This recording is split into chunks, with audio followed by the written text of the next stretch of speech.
Crypto. Yeah, it was always a hot dumpster fire. Always? Yeah, I mean, I'm not going to say that it was all fraud. Some of it was a pyramid scheme. There's never been anything there. It serves no purpose. It's not a store of value. It's not a medium of exchange. And as we have seen, if you want it decentralized and not under government control, it is a haven for fraudsters. And now it is in the process of going to zero, except for Bitcoin, which will probably go negative, because if we're moving into a world with carbon taxes, you have to take into account the energy that it took to produce it in the first place. Well, that's certainly playing out with like FTX. Yeah. Where you're finding out that There'll be it's more. a house of cards. Yeah, Do you feel like that's just sort of opened the door for people to examine all of crypto now? Oh, yeah, absolutely. It's like as soon as you have one of the big ones go down, it's just go down catastrophically within a week. Yeah, I mean, there's no intrinsic value to this asset. And now it's starting to be priced appropriately. So it has what's Bitcoin at? 16,000? It has another 17,000 to go down. Duh. Really? Yeah. There's no intrinsic value to this product.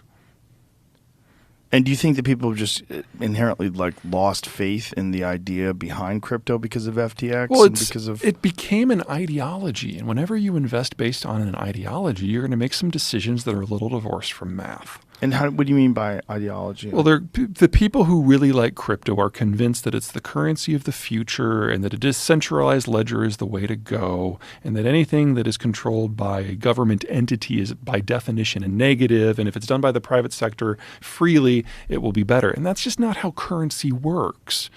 Currency is a method of exchange and a store of value. And for that, there has to be a degree of trust, and you have to have it managed in terms of volume. I mean, one of the craziest things about Bitcoin is that there will never be more than X number of units of Bitcoin. Well, by default, that means it can't be used for trade, because the whole idea of economic activity is that there's expansion, which means you need more currency to lubricate and manage that expansion.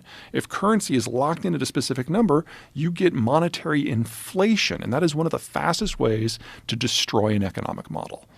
So because of the lack of Bitcoin, because there's a certain controlled number, the only thing that can happen is Bitcoin becomes more expensive. Right. And that means that the people who hold it are the ones that make the money, but everyone else suffers? I'm sorry, that's not viable.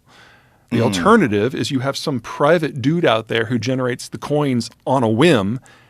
How is that different from the monetary reserve or the monetary authorities that we have at the Federal Reserve, except for the point that there's no accountability? No. Now, a lot of people have concern that the United States is trying to generate a centralized digital currency that they will control. The Federal Reserve disagrees with that statement. What do you mean? Well, they don't see a purpose. They don't see what need it fills. So there may be an argument for the Chinese doing a digital yuan so they can monitor each and every transaction. But, conspiracy theorists are going to conspiracy. That's just what they do. I was reading mainstream articles about the United States confirming that they're trying to develop a centralized digital currency. If you're talking about a digital exchange system, then I can see that. See if you can find something but something separate from the USD, no. This is what I only looked at the headlines of it because someone was sending it around and I didn't have the time because it was yesterday. But this idea of a centralized digital currency is something that Maxine Waters talked about. She said that we have to do that in order to compete with China. Yeah, Maxine Waters is not exactly the brightest person in Congress. That's not saying a lot. Yeah, I know it's a low bar, but she passes it. Here I don't know if this is I'm just pulling up to see if this is what you're talking about. Digital dollar is something that makes sense. The idea of smoothing the connections within the plumbing of the financial system or moving beyond a physical currency at all, that all makes sense. That's kind of like the next step. But a separate currency where everything is mitigated or managed by the Fed, that's not something the Federal Reserve has an interest in. Let me go to Tim Kennedy's Instagram because he was the one who posted it a couple of days ago. White House releases first ever comprehensive framework for responsible development of digital assets. Yeah, this happened right after Bitcoin really started to nosedive.